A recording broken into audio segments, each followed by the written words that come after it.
السلام عليكم ورحمة الله وبركاته. السلام عليكم ورحمة الله.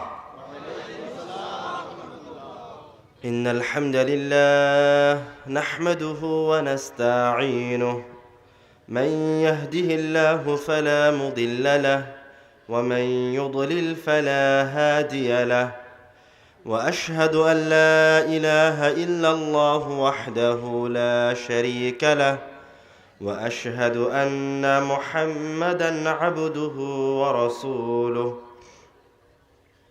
أما بعد، أعوذ بالله من الشيطان الرجيم.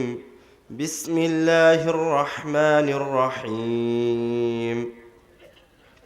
يا أيتها النفس المطمئنة ارجعي إلى ربك راضية مرضية فادخلي في عبادي وادخلي جنتي. যাবতীয় প্রশংসা মহাপরাক্রমশালী রব্বুল আলামিনের শানে নিবেদিত, যিনি আমার আপনার মতো একজন পাপিষ্ঠ বান্দাকে তার এবং তার রাসূলের কথা শ্রবণের জন্য পছন্দ করেছেন এবং এখানে উপস্থিত হওয়ার তৌফিক দান করেছেন। আলহামদুলিল্লাহ। দরুদ ও সালাম বর্ষিত হোক প্রিয় নবী আহমদে মুস্তাফা মুহাম্মদে মুস্তাফা, যাকে রব্বুল আলামিন আমাদের জন্য রহমত স্বরূপ প্রেরণ করেছেন, যার ওপর দরুদ পাঠ করাকে ইবাদত করে দিয়েছেন। এই মহামানবের প্রতি হাজারো দরুদ ও সালাম বর্ষিত হোক। সকলেই বলি সাল্লাল্লাহু আলাইহি ওয়াসাল্লাম। সাল্লাল্লাহু আলাইহি ওয়াসাল্লাম।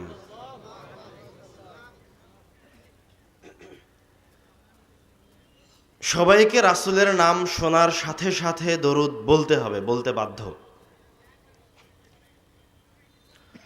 আল্লাহ রাসূল সাল্লাল্লাহু আলাইহি ওয়াসাল্লাম বলছেন, রাগিমা আনফ রাজুলিন, ওই লোকের নাক ধুলোয় ধূসরিত হোক, ওই লোক ক্ষতিগ্রস্ত।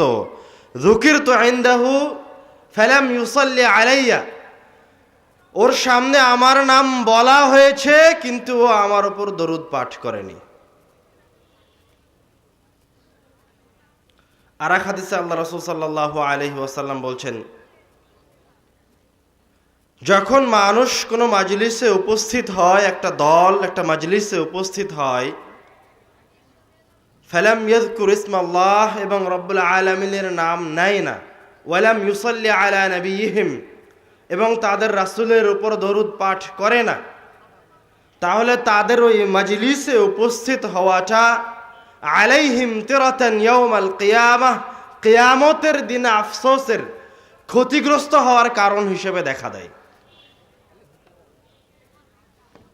মানে আপনার এই প্রোগ্রাম কল্যাণময় ততক্ষণ পর্যন্ত হবে না যতক্ষণ পর্যন্ত না রব্বুল আলামিনের নাম নিয়েছেন, যতক্ষণ পর্যন্ত না আল্লাহর রাসূলের উপর দরুদ পাঠ করছেন। বলেন সাল্লাল্লাহু আলাইহি ওয়াসাল্লাম। এবার ঠিক আছে, এটা গেল ক্ষতির দিক। উপকারও আছে অনেক, অগুন্তি উপকার, গুণে শেষ করা যাবে না। সংক্ষিপ্ত আকারে যদি আপনাদেরকে বলি, তো কেউ যদি আল্লাহ রাসূলের উপর একবার দরুদ পাঠ করে, একবার দরুদ পাঠের বিনিময়ে রব্বুল আলামিন তার আমলনামায় 10টা নেকি লিখে দিবেন। সুবহানাল্লাহ। আমলনামা থেকে 10টা পাপ মুছে দিবেন। সুবহানাল্লাহ। তার উপর রব্বুল আলামিন 10 বার রহমত বর্ষণ করবেন। সুবহানাল্লাহ। তার মর্যাদাকে 10 স্তর উপরে উঠিয়ে দিবেন। সুবহানাল্লাহ। বলেন সাল্লাল্লাহু আলাইহি ওয়াসাল্লাম। এবং দরুদের মাঝে সবচেয়ে শ্রেষ্ঠ দরুদ হচ্ছে দরুদে ইব্রাহিমি। আর একটা হাদিসে এসেছে দরুদের গুরুত্ব সম্পর্কে। উবাই ইবনে কাব রাদিয়াল্লাহু তাআলা আনহু রব্বুল আলামিনের কাছে কিছু চাওয়া ছিল, তার জীবনে কিছু কষ্ট ছিল হয়তোবা, বা তিনি কিছু রব্বুল আলামিনের কাছে ভিক্ষা চাইতেন। তো একদিন তিনি আল্লাহ রাসূল সাল্লাল্লাহু আলাইহি ওয়াসাল্লামকে এসে বলছেন, যারা পিছনে দাঁড়িয়ে আছেন, মাহফিলের কি কোনো স্বেচ্ছাসেবক নাই, কোনো দায়িত্বশীল নাই? আপনারা দায়িত্ব পালন করতে পদক্ষেপ গ্রহণ করুন, দ্রুত পদক্ষেপ গ্রহণ করুন। আর আপনারা তো বগুড়ার মানুষ, কিভাবে পিছনে দাঁড়িয়ে থাকলেন, কোন বুদ্ধিতে দাঁড়িয়ে থাকলেন, কোন বুদ্ধিতে হেঁটে বেড়াচ্ছেন, অথচ আজ 30 বছর থেকে আব্বু আপনাদের এই অত্র অঞ্চলে প্রোগ্রাম করে।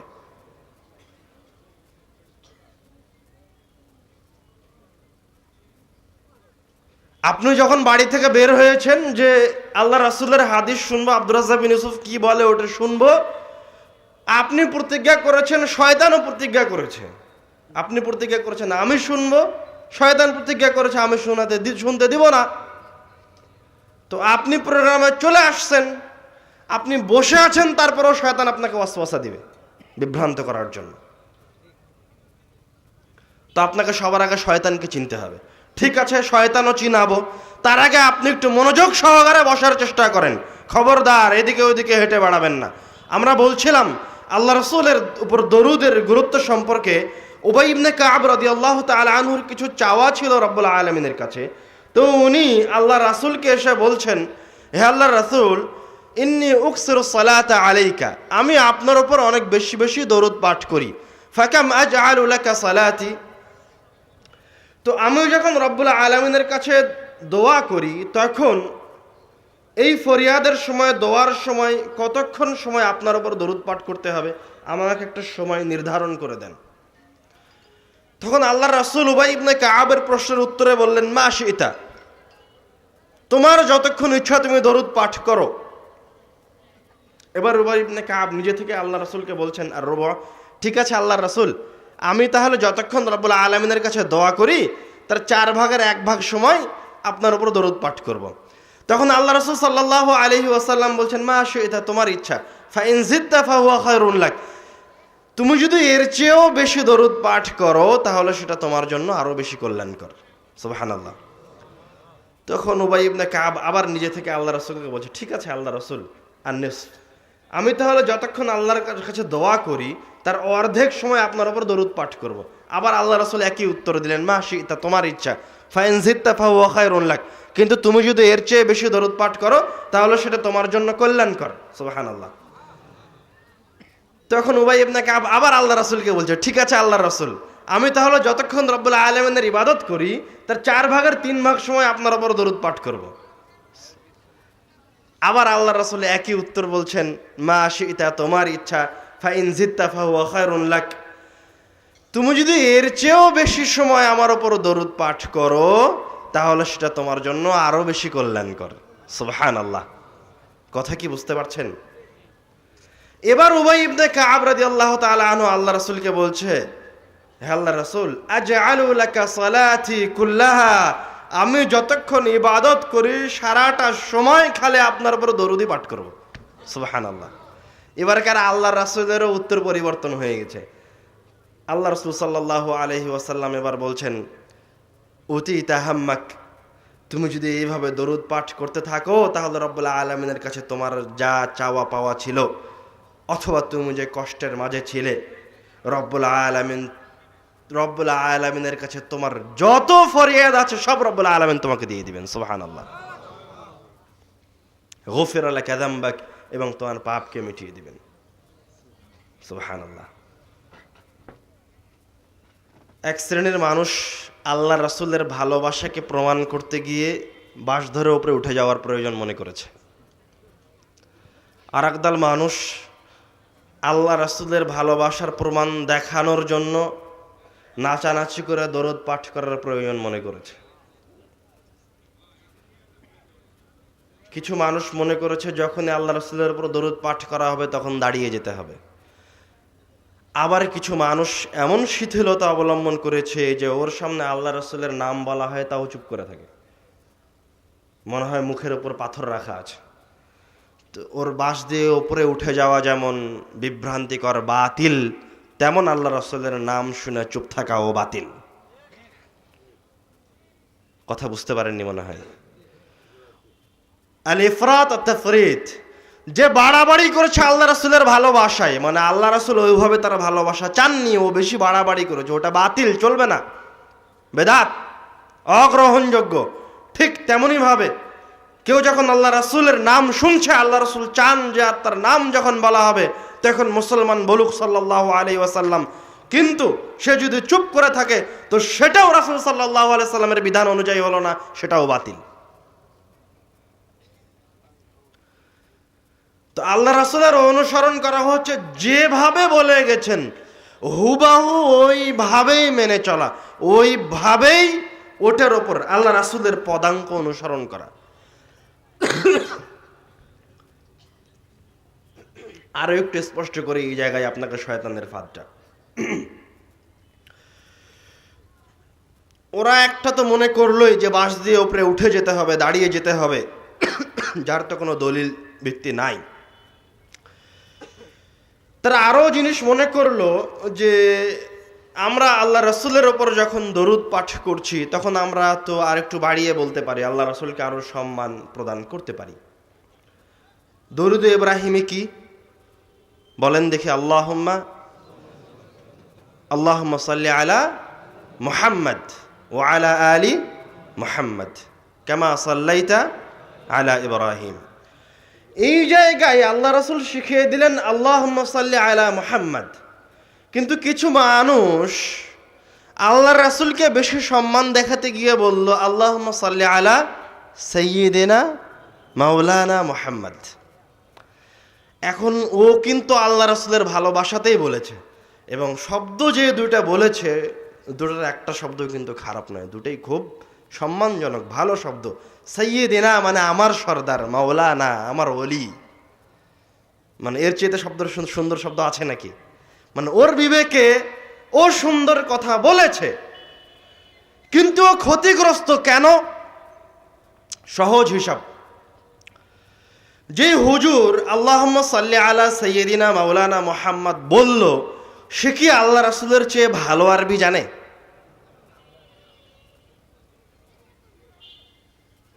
এটা 1 নাম্বার পয়েন্ট। 2 নাম্বার পয়েন্ট, আল্লাহ রাসূলের কথাটা রব্বুল আলামিনের কাছে বেশি গ্রহণযোগ্য না তার হুজুরের কথাটা আল্লাহ রব্বুল আলামিনের কাছে বেশি গ্রহণযোগ্য?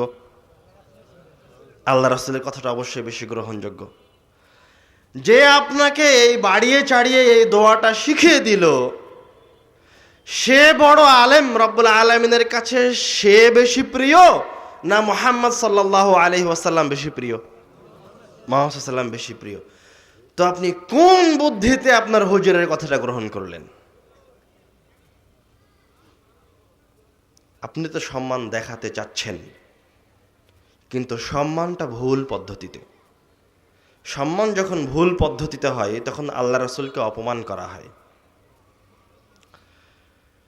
সম্মান যেটা আল্লাহ রাসূল চেয়েছেন, যেভাবে চেয়েছেন ওইভাবেই করতে হবে। এর চেয়ে বেশি করার ক্ষমতা আমার আপনার কাছে নাই, চাইলেও পারবো না। যদি জোর করে করতে চাই তো করাটা ভুল হবে, কেননা আমার রাসূলকে তার সাহাবায়ে কেরামের চেয়ে বেশি কেউ ভালোবাসতে পারবে না, কিয়ামত পর্যন্ত চেষ্টা করলেও পারবে না। তো ওটার মাঝে আল্লাহ রাসূলের প্রতি ভালোবাসা আছে, যেটার উপরে তার সাহাবায়ে কেরামগণ চলেছেন, যেটা আল্লাহ রাসূল নিজে করতে বলেছেন। যখনই আপনি বাড়াতে যাবেন, অতিরিক্ত ভালোবাসা দেখাতে যাবেন, তখন আপনি বিভ্রান্ত হবেন, তখন আপনি বেদাতে লিপ্ত হবেন, তখন আপনি পথভ্রষ্ট হবেন। এবার তাহলে বলি যে কেন আপনি বাড়াবাড়ি করছেন? বেদাত করতে খুব ভালো লাগে, এই কথাটা বলতে খুব, মানে বেদাত করতে খুব মজা পাওয়া যায়, শান্তি পাওয়া যায়, অন্তরে শান্তি লাগে। বেদাত করলে মজা পাওয়া যায়, যে সাল্লি আলা সাইয়্যিদিনা মাওলানা বলেছি তো ভালো লাগছে না? ভালো তো লাগছে, সুন্দর দুটো শব্দ। আরো সহজ করে বোঝেন, সালাত আদায় করলাম, সালাত আদায়ের পরে যদি হাত তুলে মোনাজাত করি তাহলে ভালো লাগে না? ভালো তো লাগে। ইমাম হাত উঠাবে, সবাই তার সাথে হাত উঠাবে, কত সুন্দর দৃশ্য, মাশাআল্লাহ। ইমাম দোয়া পড়বে, সবাই সাথে আমিন আমিন বলবে, কত সুন্দর দৃশ্য। কিন্তু আল্লাহ রাসূল তো ওটা করেননি, ওই জন্য ওটা বেদাত।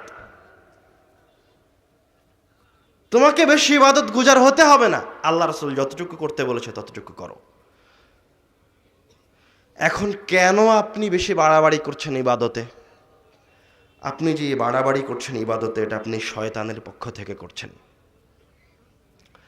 কেননা শয়তান জানে যে আপনি আল্লাহ রাসূলকে কোনো অকথ্য ভাষায় গালিগালাজ করে অপমান করবেন না, কোনো হানাফিও করবে না, কোনো শাফিও করবে না, কোনো ব্রেলভিও করবে না। এমন কোনো মুসলমান নাই এই পৃথিবীতে যে তার রাসূলকে গালি দিতে পারে। ওকে জবাই করে দিলেও তারা আল্লাহ রাসূলকে গালি দিবে না। এটা আপনি যেমন জানেন, আপনার চেয়ে আরো ভালোভাবে কে জানে? শয়তান জানে। তো শয়তান জানে আপনি আল্লাহ রাসূলকে অপমান করবেন না, এই জন্য শয়তান সবসময় খুব সুন্দর পথ অবলম্বন করে যেন আপনি আল্লাহ রাসূলকে অপমান করেন। ঠিক শিরকেও একই সিস্টেমে, একই উপায়। শয়তান জানে যে এই মুসলমানেরা সরাসরি মূর্তিকে সিজদা করবে না, এই পৃথিবীর মুসলমানেরা আল্লাহর সাথে আর একজন ইলাহের স্বীকৃতি দিবে না। তার মানে কি পৃথিবীতে আর কোনো মুসলমান মুশরিক নাই? কথা বলেন। অবশ্যই আছে। তো তাহলে সেটা কারা? তাহলে ওই শিরকটা কি? ওই শিরকটা হচ্ছে রব্বুল আলামিনের প্রতি আপনার ভুল পদ্ধতিতে ভালোবাসা, রব্বুল আলামিনের নিকটে ভুল পদ্ধতিতে যাওয়া, রব্বুল আলামিনের কাছে ভুল পদ্ধতিতে ওসিলা গ্রহণ করা, ওটাই শিরক বর্তমান যুগের। কবরে গিয়ে কিছু চাওয়া, ওটাই বর্তমান যুগের মূর্তি পূজা। শুধুমাত্র সিস্টেম পরিবর্তন হয়েছে। এখন আপনি শয়তানকে চিনতে পারেননি। আরো পিছনে ফিরে যান, একদম শুরুতে মানে আদম আলাইহিস সালাতু ওয়াস সালামের কাছে। আদম আলাইহিস সালামকে রব্বুল আলামিন নিজে হাতে সৃষ্টি করলেন। আদম আলাইহিস সালাম সকল মানুষের রব্বুল আলামিনের সর্বশ্রেষ্ঠ সৃষ্টির পিতা, যাকে আল্লাহ নিজে হাতে বানিয়েছেন, যাকে আল্লাহ সকল ইলম শিখিয়ে দিয়েছেন। এত বড় একজন মহান ব্যক্তির কাছে শয়তান এসে বলছে, রব্বুল আলামিন নিজে কোরআনুল কারীমে বলছেন, শয়তান এসে আদমকে বলছে, ইন্নী লাকুমা লামিনান নাসিহিন, আমি তোমাদেরকে উপদেশ দেওয়ার জন্য এসেছি। কে আদম আলাইহিস সালামকে বলছে? শয়তান বলছে। মনোযোগ দিয়ে শুনেন। শয়তান আদম আলাইহিস সালামকে এসে বলছে যে আমি তোমাকে উপদেশ করার জন্য এসেছি, আমি উপদেশটা, আমি ভালো মানুষ, আমি খুব পরহেজগার বান্দা, আমি তোমার কল্যাণ চাই, অনেক কিছু। এবার ভূমিকা টুমিকা শেষ করে এবার আদম আলাইহিস সালামকে বলছে যে ওই যে ফলের গাছটা দেখতে পাচ্ছ, ওই ফল গাছ, ওই গাছের এই ফলের এই উপকারিতা আছে, তুমি যদি খাও তাহলে তুমি আর কোনোদিন বিরুদ্ধ হবে না, তুমি যদি খাও তাহলে আর কোনোদিন জান্নাত থেকে বের হবে না। যত ভালো বলার, যতভাবে আদম আলাইহিস সালামের বিবেককে পরিবর্তন করা যায়, ফুসলানো যায়। শয়তান কিন্তু আদম আলাইহিস সালামকে এসে তার রব্বুল আলামিনকে গালি দেওয়ার কথা বলছে না, বরঞ্চ ফজিলতের কথা বলছে। তো মানুষকে রব্বুল আলামিন একটা তবিয়ত দিয়ে রেখেছেন, একটা ফিতরাত দিয়ে রেখেছেন। যখন সে একটা কথা বারবার শুনে, বারবার দেখে, তখন সে ওটাকে মেনে নেয়। শুনতে শুনতে আদম আলাইহিস সালাম ফল খেয়ে ফেলেছেন। যখন খেয়ে ফেলেছেন তখন ধরা পড়ে গেছেন। তখন এবার শয়তানও সফল হয়ে গেছে, পালিয়ে গেছে। এবার আদম আলাইহিস সালাম ধরা। তো এই ঘটনা এই জন্য বললাম, আপনি কি মনে করছেন যে ইবলিস আদম আলাইহিস সালামকে ওয়াসওয়াসা দিলেন, সেই ইবলিস মারা গেছে? মরে গেছে নাকি ইবলিস? জানাজার সালাত পড়া হয়েছে ইবলিসের? ইবলিস তো মারা যায়নি। ইবলিস আদম আলাইহিস সালামকে ওয়াসওয়াসা দিয়েছে, ভুল করিয়েছে। তারপরে আপনার আগ পর্যন্ত এই কোটি কোটি বছর যাবত কোটি কোটি মিলিয়ন মুসলমানকে পথভ্রষ্ট করার এক্সপেরিয়েন্স ইবলিসের আছে। আপনার বয়স তো 60 বছর কেবল। ইবলিস তো কোটি কোটি বছর থেকে আপনার মতো মানুষকে পথভ্রষ্ট করে আসছে। ওর কাছে 1-2 এর ব্যাপার। আপনি ইবলিসকে চিনতে ভুল করেছেন, আপনি শয়তানকে চিনতে ভুল করেছেন। এবং ওর শুধু এক্সপেরিয়েন্স আছে না, রব্বুল আলামিন তাকে এক অসম্ভব ক্ষমতা দিয়ে রেখেছেন, যেই ক্ষমতা আমাদের কাছে নাই, কোনো প্রযুক্তির কাছে নাই। শয়তান আমার আপনার শিরা উপশিরা দিয়ে প্রবেশ করতে পারে, সরাসরি ডাইরেক্ট অন্তরের ভিতরে গিয়ে ওয়াসওয়াসা দিতে পারে। এবার বলেন, আমি আপনার অন্তরে গিয়ে কিছু করতে পারবো? পারবো না। আমি সর্বোচ্চ আপনাকে আমার কথা শোনাতে পারবো, তাও যদি আপনি না শুনতে চান তো আমি জোর করে শোনাতে পারবো না। কিন্তু শয়তান আপনাকে বাহিরে দাঁড় করিয়ে রাখতে পারবে আপনার অন্তরে ওয়াসওয়াসা দিয়ে। আমি আব্দুর রহিম আপনাকে এই জায়গায় উপস্থিত করাতে পারবো না।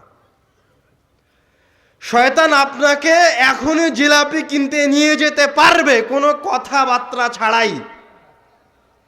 মানে শয়তানকে এসে আপনাকে বলাও লাগবে না, আপনার অন্তরে ওয়াসওয়াসা দিবে, আপনি বাইরে ঘুরে বেড়াবেন আর হাদিস কোরআন শুনবেন না।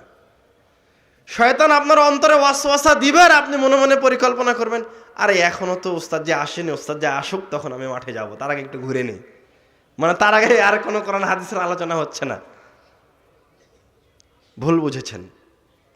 শয়তানকে ভালোভাবে চেনার চেষ্টা করেন এবং আপনি এই কথা আরো ভালোভাবে জেনে রাখেন এবং খুব ভালোভাবে স্মরণ রাখার চেষ্টা করেন যে আদম আলাইহিস সালাতু ওয়াস সালামের সামনে যদি শয়তান পরহেজগার ব্যক্তির বেশ ধারণ করে আসতে পারে, উপদেষ্টার বেশ ধারণ করে আসতে পারে, তাহলে আপনার সামনে যেই সমস্ত মাহফিলগুলিতে বড় বড় আল্লামা সাহেবরা খুতবা দিচ্ছেন, তো ওই বড় বড় আল্লামা সাহেব, আল্লাহর ওলি পীর সাহেবের বেশ ধরেও শত শত শয়তান আসতে পারে এবং আছে, কথাই ঠিক।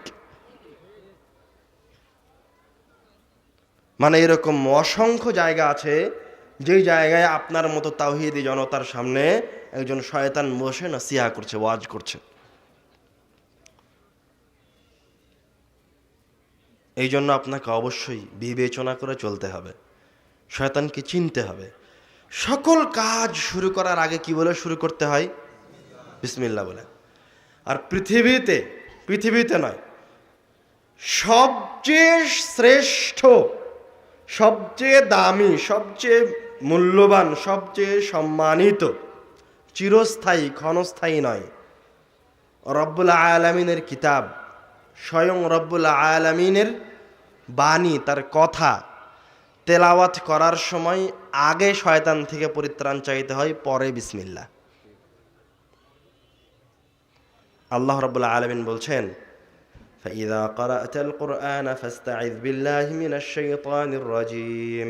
যখন তুমি কোরআন তেলাওয়াত করো তখন আগে আল্লাহর কাছে শয়তান থেকে পরিত্রাণ চাও। মানে শয়তান খুব ভয়ঙ্কর। আপনি যদি আগে শয়তান থেকে পরিত্রাণ না চান তো কোরআন মাজিদ আপনি হয়তো পড়বেন, কিন্তু কোরআন মাজিদ পড়ে আপনার অন্তরে যে ঈমানের বীজ অঙ্কুরিত হয় এটা শয়তান অবশিষ্ট থাকতে দিবে না, নষ্ট করে দিবে। শয়তান আপনাকে ওয়াসওয়াসা দিবে। এই জন্যই সর্বশ্রেষ্ঠ গ্রন্থ শুরু করার আগে রব্বুল আলামিন বললেন, আগে তুমি বলো আউযু বিল্লাহি মিনাশ শাইতানির রাজিম, তারপরে বলো বিসমিল্লাহির রহমানির রহিম। আপনাকে আমি বলছিলাম শয়তানকে আপনি ভালোভাবে চিনেন এবং শয়তানের কিছু সংক্ষিপ্ত পরিচয় আপনাদের সামনে তুলে ধরলাম। তার আগে বললাম আল্লাহ রাসূল সাল্লাল্লাহু আলাইহি ওয়াসাল্লামের প্রতি দরুদ পাঠের ফজিলত। দরুদ পাঠের ফজিলতে আপনাদেরকে আরো একটা আয়াত রব্বুল আলামিনের শোনাতে চাই। রব্বুল আলামিন কুরআনুল কারীমে বলছেন, ইন্নাল্লাহা ওয়া মালাইকাতাহু ইউসাল্লুনা আলান নবী। নিশ্চয় আল্লাহ এবং তার ফেরেশতাগণ রাসূলের উপর সালাত পাঠ করেন। সুবহানাল্লাহ। ইয়া আইয়ুহাল্লাযীনা আমানু সাল্লু আলাইহি ওয়া সাল্লিমু তাসলিমা। হে মুমিন, ঈমানদারগণ, যারা ঈমান আনয়ন করেছো, তোমরাও তোমাদের রাসূলের উপর দরুদ পাঠ করো। সুবহানাল্লাহ। আল্লাহ স্বয়ং নিজে নির্দেশ দিচ্ছেন। আল্লাহ রাসূলের উপর দরুদ, আল্লাহ রাসূলের উপর সালাত পাঠ করেন মানে আল্লাহ রাব্বুল আলামিন আল্লাহ রাসূলের প্রশংসা করেন। সুবহানাল্লাহ। আর ফেরেশতারা আল্লাহ রাসূলের উপর সালাত পাঠ করে মানে ফেরেশতারা আল্লাহ রাসূলের জন্য ক্ষমা প্রার্থনা করে। সুবহানাল্লাহ। আর আমাদেরকে রব্বুল আলামিন আমাদের রাসূলের উপর দরুদ পাঠ করতে বলছেন, আমাদের জন্য তার উপর দরুদ পাঠ করাকে ইবাদত করে দিয়েছেন। আমি দরুদ পাঠ করি আল্লাহর রাসূলের উপরে, আমি দরুদ পাঠ করছি আল্লাহ রাসূলের উপরে, এই দিকে আমার পাপ ক্ষমা হয়ে যাচ্ছে, আমার আমলনামায় নেকি লেখা হচ্ছে, আমার মর্যাদা সমুন্নীত হচ্ছে, রব্বুল আলামিনের পক্ষ থেকে আমার উপর রহমত অবতীর্ণ হচ্ছে। সুবহানাল্লাহ। এর নাম আল্লাহ রাসূলের উপর দরুদ পাঠ। আমরা আরো সামনের দিকে আরো গুরুত্বপূর্ণ কথার দিকে এগিয়ে যাই। রব্বুল আলামিন আমাদেরকে পৃথিবীতে পাঠিয়েছেন শুধুমাত্র তার ইবাদতের জন্য। রব্বুল আলামিনের ইবাদত ছাড়া দ্বিতীয় কোনো কাজ রব্বুল আলামিন আমাদেরকে দেননি।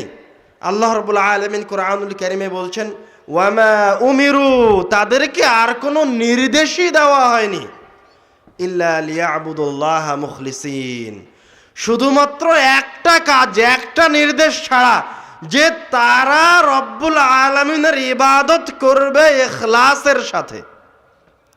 এছাড়া আর কোনো নির্দেশ কোনো মুসলমানের উপরে নাই।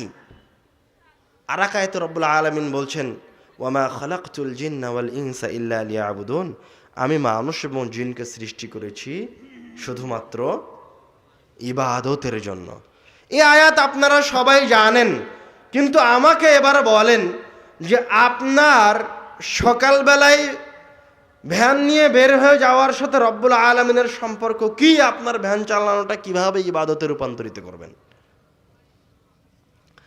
আপনি যে সকালে জমি নিড়াতে গেলেন, কলার বাগানে গেলেন, ওখানে তো সেটা কিভাবে ইবাদতে রূপান্তরিত করতে হবে? আপনার কাজের সাথে, কর্মের সাথে রব্বুল আলামিনের সম্পর্ক কি? আল্লাহ তো কোরআনুল কারীমে বললেন, আপনাকে তার ইবাদত ছাড়া অন্য কোনো দায়িত্ব দেওয়া হয়নি। মানে আপনার কাজকেও রব্বুল আলামিন ইবাদতে রূপান্তরিত করতে বলছেন। প্রশ্ন কি, কথা কি বুঝতে পেরেছেন? তো আপনি এখন কিভাবে আপনার কর্মসংস্থানকে, আপনার কর্মকে ইবাদতে রূপান্তরিত করবেন, এটা হচ্ছে প্রশ্ন। সবাই কি বুঝতে পেরেছেন কথা? যারা পিছনে,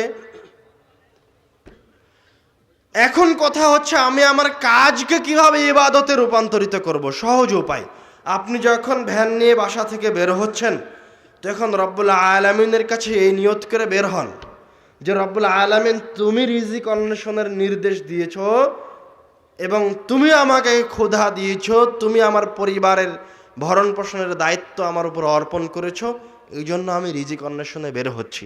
এই যে আমি ভ্যান নিয়ে বের হলাম, আমি কোনো প্রকার খারাপ কাজে লিপ্ত হব না। এই ভ্যানে করে তামাক, জর্দা, গুল, হারাম কোনো জিনিস নিয়ে যাব না। নিয়তকেও পরিশুদ্ধ করে নেন। এবার আপনি যতক্ষণ ভ্যান চালাবেন, রব্বুল আলামিনের ফেরেশতারা আপনার আমলনামায় নেকি লিখতে থাকবে। সুবহানাল্লাহ। মানে আপনার ভ্যান চালানো ইবাদতে রূপান্তরিত হয়ে গেছে। ঠিক তেমনই ভাবে আপনার দৈনন্দিন জীবনের অন্যান্য কাজ, জমিতে কাজ করতে গেছেন, তো নিয়তকে পরিশুদ্ধ রাখেন। জমিতে গিয়ে আর একজনের আল কেটে আপনার জমিটা বড় করার চেষ্টা করিয়েন না। যদি আর একজনের জমি থেকে আল কেটে বড় করার চেষ্টা করেন, এক তো আপনি জালেম, আপনার তো শাস্তি আছেই, দুই আপনার সময়টা ইবাদতের বাহিরে চলে গেল। আপনি এবার আপনার কাজকে, আপনার দিনকে ইবাদতে রূপান্তরিত করতে পারলেন না। আপনি দুই দিক থেকে ক্ষতিগ্রস্ত।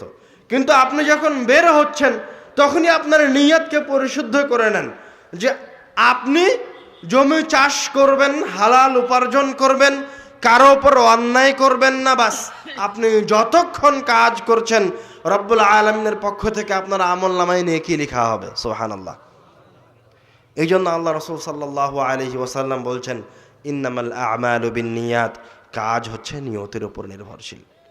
ওয়া ইন্নামা লিকুল্লি আমরিন মা নাওয়া, প্রত্যেক ব্যক্তি যা নিয়ত করেছে, তার ব্রেনে, এই মাথায় যা আছে, ওটার উপর ভিত্তি করে তারা আমলনামায় নেকি অথবা পাপ লিপিবদ্ধ করা হবে। আপনি আপনার ঘুমানোকেও ইবাদতে রূপান্তরিত করে নেন। কিভাবে? যখন ঘুমাতে যাচ্ছেন তখন সুন্নাতি পদ্ধতিতে ঘুমাতে যান। বলেন আল্লাহুম্মা বিইসমিকা আমুতু ওয়া আহইয়া। যখন ঘুমাতে যাচ্ছেন তখন আপনার ব্রেনে যেন থাকে যে আমাকে ফজরের সালাতে উঠতে হবে, আমি ফজরের সালাতে উঠে জামাতের সাথে ফজরের সালাত আদায় করব। এবার আপনি ঘুমিয়ে আছেন, ফেরেশতারা আপনার জন্য আপনার আমলনামায় নেকি লিখছে, আর আপনি ঘুমিয়ে। সুবহানাল্লাহ। এইভাবে প্রত্যেকটা কাজকে ইবাদতে রূপান্তরিত করতে হবে। রব্বুল আলামিন আপনাকে যে একটা সেকেন্ড সময় দিয়েছে, এবং সরিষা সমপরিমাণ যে শক্তি আপনার শরীরে অবশিষ্ট রেখেছে, এটা শুধুমাত্র তার ইবাদতের জন্য রেখেছে। সময়ে সময়ে রব্বুল আলামিন কিছু বিশেষ সুবিধা রেখেছেন মুসলমান বান্দাদের জন্য। বিশেষ সুবিধা রেখেছেন মানে আপনি এটা দোয়া বলবেন, তো দোয়া পড়াতে আপনার কাজ ইবাদতে রূপান্তরিত হলো, পাশাপাশি কিছু এক্সট্রা বেনিফিট আছে। যেমন সেই সমস্ত দোয়ার মাঝে একটা শক্তিশালী দোয়া হচ্ছে বাসা থেকে বের হওয়ার দোয়া। আল্লাহ রাসূল সাল্লাল্লাহু আলাইহি ওয়াসাল্লাম বলছেন, যখন আপনাদের কেউ বাসা থেকে বের হয় তখন সে যদি বলে বিসমিল্লাহি তাওয়াক্কালতু আলাল্লাহ লা হাওলা ওয়ালা কুওয়াতা ইল্লা বিল্লাহ, বিসমিল্লাহ, আমি আল্লাহর নামে বাসা থেকে বের হচ্ছি, তাওয়াক্কালতু আলাল্লাহ, আমি আল্লাহর উপর ভরসা করেছি, লা হাওলা ওয়ালা কুওয়াতা ইল্লা বিল্লাহ, আল্লাহর শক্তি আল্লাহর ক্ষমতা ব্যতীত আর কোনো শক্তি আর কোনো ক্ষমতা নাই। আপনি এই দোয়া বলে বাসা থেকে বের হয়েছেন, সাথে সাথে আপনার সাথে তিনটা জিনিস ঘটে গেছে। আমি বলিনি, আল্লাহ রাসূল বলেছেন। আল্লাহ রাসূল সাল্লাল্লাহু বলছেন, দোয়া বলা শেষ হয়েছে, হদিয়া আল্লাহর পক্ষ থেকে আপনাকে হেদায়েত দেওয়া হয়েছে। সুবহানাল্লাহ। 2, আল্লাহর পক্ষ থেকে আপনি যে কাজের জন্য বের হয়েছিলেন সেই কাজকে সহজ করে দেওয়া হয়েছে, উপায় বাতলে দেওয়া হয়েছে। সুবহানাল্লাহ। 3, উকিয়া, আপনার বের হওয়ার পরে যেই বিপদে পড়ার কথা ছিল সেই বিপদটাকে রব্বুল আলামিন আপনার উপর থেকে উঠিয়ে নিয়েছেন। সুবহানাল্লাহ। খালি আপনি দোয়াটা পড়ে বাড়ি থেকে বের হন, এখানে শেষ নয়। আল্লাহ রাসূল সাল্লাল্লাহু আলাইহি ওয়াসাল্লাম বলছেন, যখন আপনি এই দোয়া পড়ে বাসা থেকে বের হলেন তখন যে শয়তানটা আপনাকে বিপদে ফেলার জন্য অপেক্ষা করছিল ওই শয়তানটাও আপনার কাছ থেকে পালিয়ে গেল। এবং যতক্ষণ পর্যন্ত আপনি বাহিরে থাকবেন ততক্ষণ পর্যন্ত যেই শয়তানটা আপনার কাছ থেকে পালিয়ে গেছে এই শয়তানটা এবার যেই শয়তানে আপনাকে বিপদে ফেলার জন্য আসবে ওই শয়তানকে গিয়ে বলবে, তুমি এই বান্দার কি করতে পারো? এই বান্দাকে রব্বুল আলামিন হেদায়াত দিয়েছেন, উপায় বাতলে দিয়েছেন এবং তার উপর থেকে বিপদকে উঠিয়ে নিয়েছেন। সুবহানাল্লাহ। এইভাবে রব্বুল আলামিন দৈনন্দিন অসংখ্য সুন্নাত রেখেছেন, সুন্নাতের অভাব নাই। এবং এই প্রত্যেকটা সুন্নাতের আছে বিশেষ মর্যাদা। কিছু কিছু দোয়া আছে যার আছে বিশেষ উপকারিতা। তো এগুলি যে আমি আপনার সামনে আজকে প্রথম বলছি এমনটা তো নয়, এগুলি আজ থেকে 1450 বছর আগে আল্লাহ রাসূল সাল্লাল্লাহু আলাইহি ওয়াসাল্লাম বলে গেছেন। এর অসংখ্য দোয়া দরুদ আব্বু আপনাদের সামনে 20-25 বছর থেকে বলে আসছে। আর একটা মূল্যবান দোয়া শোনেন, সাইয়্যিদুল ইস্তিগফার, নাম শুনেননি? সাইয়্যিদুল ইস্তিগফার, এই দোয়াটা, এই নামটা মানুষের দেওয়া নয়, এই নামটা আল্লাহর রাসূলের মুখের কথা। সাইয়্যিদুল ইস্তিগফার মানে ইস্তিগফারের সর্দার, ইস্তিগফারের রাজা। আল্লাহ রাসূল সাল্লাল্লাহু আলাইহি ওয়াসাল্লাম বলছেন, যে সাইয়্যিদুল ইস্তিগফার পড়লো, সকালে পড়লো আর সন্ধ্যা হওয়ার আগে মারা গেল, সে কি? জান্নাতি। সুবহানাল্লাহ।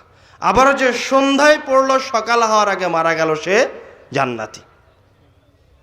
এইভাবে আল্লাহ রাসূল সাল্লাল্লাহু আলাইহি ওয়াসাল্লাম আরো অসংখ্য ইবাদত রেখেছেন। যেমন আল্লাহ রাসূল সাল্লাল্লাহু আলাইহি ওয়াসাল্লাম বলছেন, মান ক্বারা আয়াতাল কুরসিয়্যি দুবুরা কুল্লি সালাতিন মাকতুবা, যেই ব্যক্তি 5 ওয়াক্ত ফরজ সালাতের পরে আয়াতুল কুরসি তেলাওয়াত করলো, সেই ব্যক্তির এবং তার জান্নাতের মাঝের দূরত্ব হচ্ছে তার মৃত্যু। সুবহানাল্লাহ। মানে ওই ব্যক্তি মারা গেলেই সরাসরি জান্নাতে চলে যাবে। আপনি এখনো হয়তো বুঝতে পারেননি। আমরা বলছিলাম রব্বুল আলামিন আপনাকে শুধুমাত্র তার ইবাদতের জন্য সৃষ্টি করেছেন, অন্য কোনো কাজ রব্বুল আলামিন আপনাকে দেননি। রব্বুল আলামিন আপনাকে এই পৃথিবীতে পাঠিয়েছেন পরীক্ষা করার জন্য। আল্লাহ রব্বুল আলামিন সূরা মুলকের 2য় আয়াতে বলছেন, আল্লাযী খালাকাল মাউতা ওয়াল হায়াতা লিয়াবলুয়াকুম। আল্লাহ রব্বুল আলামিন জীবন এবং মৃত্যুকে সৃষ্টি করেছেন লিয়াবলুয়াকুম, তোমাদেরকে পরীক্ষা নেওয়ার জন্য। আইয়ুকুম আহসানু আমালা, তোমাদের মাঝে থেকে কে সবচেয়ে উত্তম ইবাদত করতে পারে এটা দেখার জন্য। তো রব্বুল আলামিন কি বলছেন? আপনাকে ইবাদতের জন্য এবং আপনাকে পরীক্ষা নেওয়ার জন্য সৃষ্টি করেছেন। রব্বুল আলামিনের কাছে আপনার জীবনটা আপনার জন্য পরীক্ষা স্বরূপ দেওয়া হয়েছে, এবং এই জীবনটা 60 বছরের জীবনটা অতি ছোট, খুবই সংক্ষিপ্ত। খুবই সংক্ষিপ্ত মানে আরো স্পষ্টভাবে বুঝেন, কিয়ামতের একদিনের ব্যবধান কত? 50,000 বছর। আর আমার আপনার গড় আয়ু 60 থেকে ৭৭ বছর। তো কিয়ামতের একদিনের কাছে আমার আপনার দুনিয়াবি জীবন 2 থেকে 3 মিনিট সময়। এই 2 থেকে 3 মিনিট সময়ের জন্য আমি আপনি কি করতে বাকি রেখেছি? কোন অন্যায়টা করিনি?